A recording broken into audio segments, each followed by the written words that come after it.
What is science? And what is observational learning? How come scientists seem to tell us one thing one day and then turn around and tell us something else the next? What is going on with anything and everything from should we eat eggs? Should we not eat certain types of pork? Are certain types of pork not eaten because of religion? Are we not supposed to eat meats on Friday because the doctor said so? Oh, no, that's something else altogether different. Wait, eggs are good for us? Oh, but not too much milk. Whole fat skim? Oh my goodness. Let's take some fen-phen now and see if that sorts it out. Come on. We need to dial down the artificial. We need to dial up the natural. Scientists observe. As they observe, they update their understanding of the world. As we update our understanding of the world, we get a clearer map of the world that our bodies are living in right now. And when we do, sometimes our understanding of that world changes. A good scientist will be open to being wrong and expect to be wrong more than they're right. And they're going to expect that wrong signal to be an indication, a narrowing of the world where it might be true that they have found a durable answer. A durable answer is simply something that multiple people can look at and agree upon, and just about every time we go to use it, that answer is correct in that situation and scenario. But sometimes the situation and scenario changes.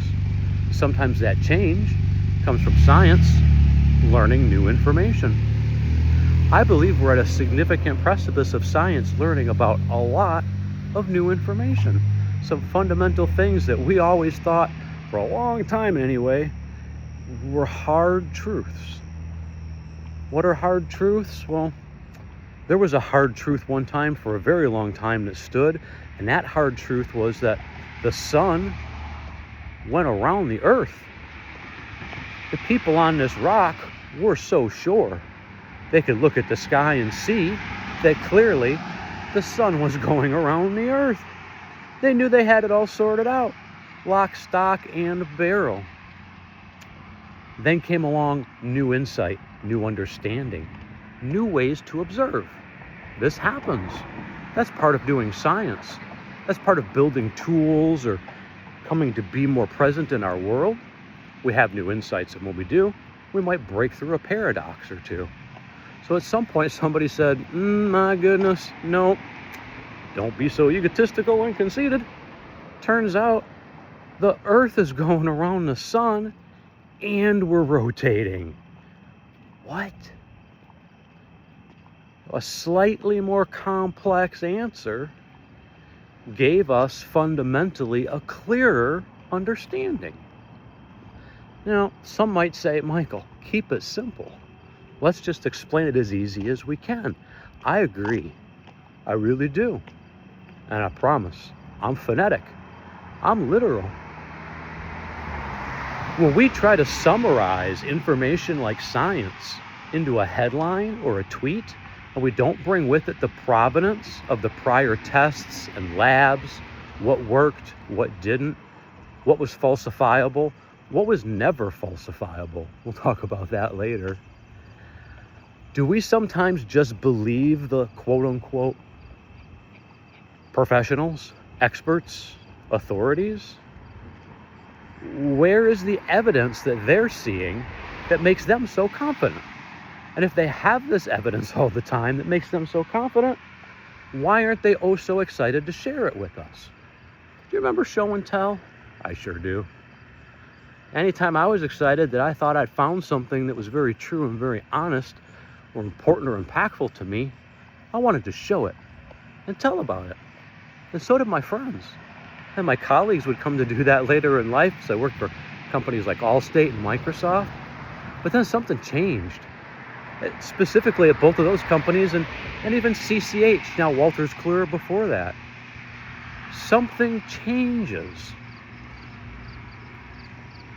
Let's talk about active inference, natural intelligence, observational learning, and when something changes inside of your company or business, who did it affect first? Who did it affect most? If you're active and inferring what's going on in your world, what's happening right now with science and observational learning? What's happening right now with technology and AI, LLM, GPTs, and observational learning? Are we observing anything anymore? When our head is buried inside an LLM GPT and it's telling us without showing evidence, when it's claiming confidence without carrying any receipts, and when its owners are so sure that if they just raise the price or lower the price or push it in or pull out more subscriptions, somehow, some way, this $4 trillion of ours that they've wasted, that's your money, family. They laid you off to spend it. They raised your grocery prices and they added tariffs. That's your $4 trillion. They burnt it in barrels and they have nothing to show for it. And so now they would like you to stop being active and stop inferring. And I'm here to tell you, science is about observational learning. Your life, your agency comes from your ability to be observant, be active, and infer what's going on in your world. And if you don't like what you see, dig deep inside of you, all the way down to that tail in your spine. Find your inner peace. Find your voice. And you know, brothers and sisters, you did not deserve any of this. You are universally intelligent. And when you look around and you see the levels of extortion and extraction that are layered up on your lives, stop and breathe with me. I'm phonetic. I'm literal.